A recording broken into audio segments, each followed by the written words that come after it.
Welcome. This is part 18 about the Olshammar engine. Here I'll talk about exhaust gas recirculation and injection of water, methanol, ethanol and or caustic soda.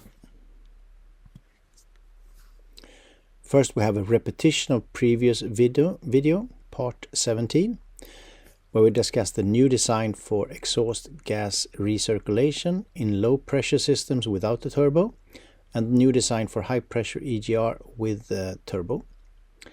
And new in this video is the injection of water, injection of methanol or ethanol, and injection of caustic soda.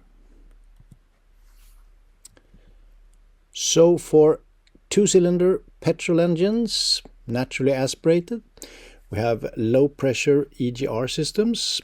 It's used sometimes in motorcycles.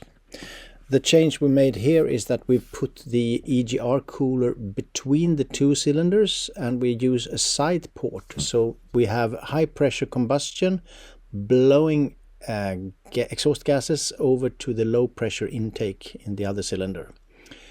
And we have an EGR valve that regulates this.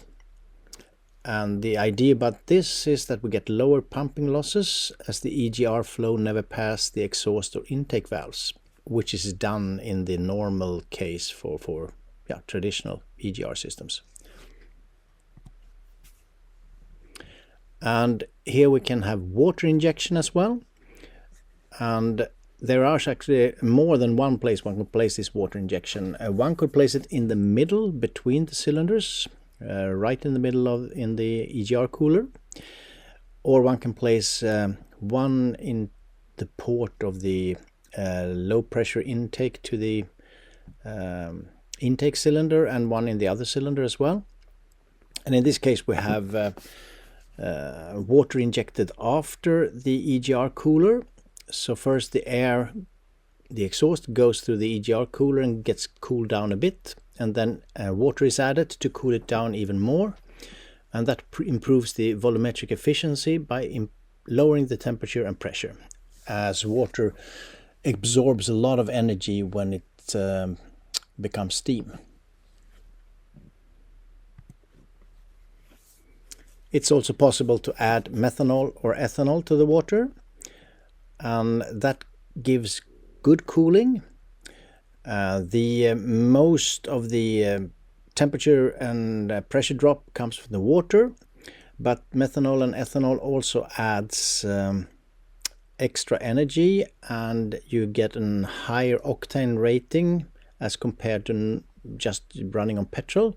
So you could have a higher compression and better cooling of the cylinders, so you can have improved performance. We could also inject the water before the EGR cooler.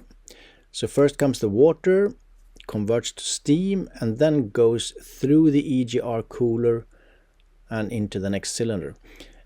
The advantage with this solution is that steam is very efficient in cleaning the EGR cooler from the inside. So this could be a good thing to clean it out. But the disadvantage is that if you do this too much, you can corrode the EGR cooler. So maybe one should switch between these two injection forms. So we have a cleaning cycle sometimes, and then we use the other injection in the low pressure intake directly to prevent corrosion. And you could do the same with methanol or ethanol, and the cleaning will be even better actually, and you have mixed ethanol or methanol in it. But there could be a problem with it burning prematurely.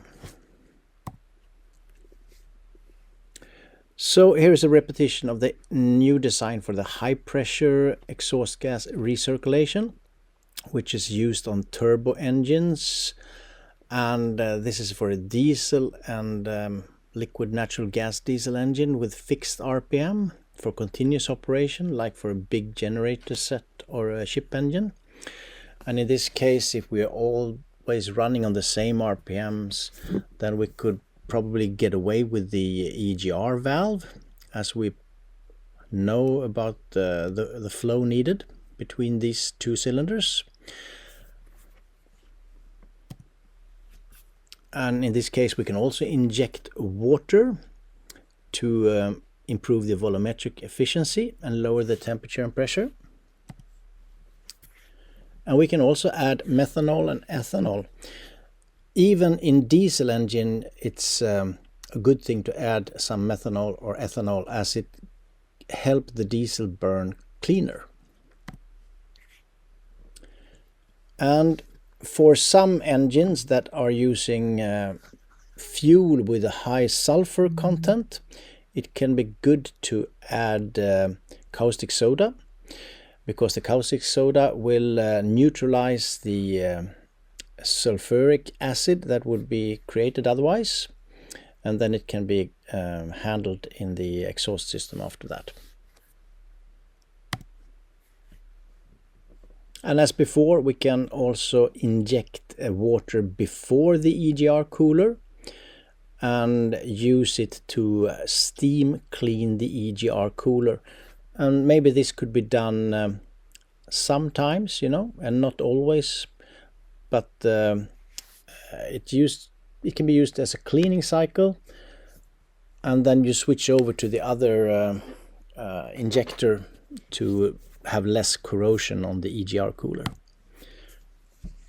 And it could be possible to add methanol or ethanol to the water before the EGR cooler, but maybe it will burn prematurely, as the temperature is still very high and there is probably some oxygen left in the exhaust. And as before, you can also add the caustic soda in this injection here. I'm not sure if this is a good idea, but it will neutralize sulfuric acid, and maybe that could cause less corrosion in the EGR cooler, if that's a problem. So I think this is a good idea. We get better performance, and we get an EGR cooler that can be self-cleaned. So one should look more into this. Thank you very much.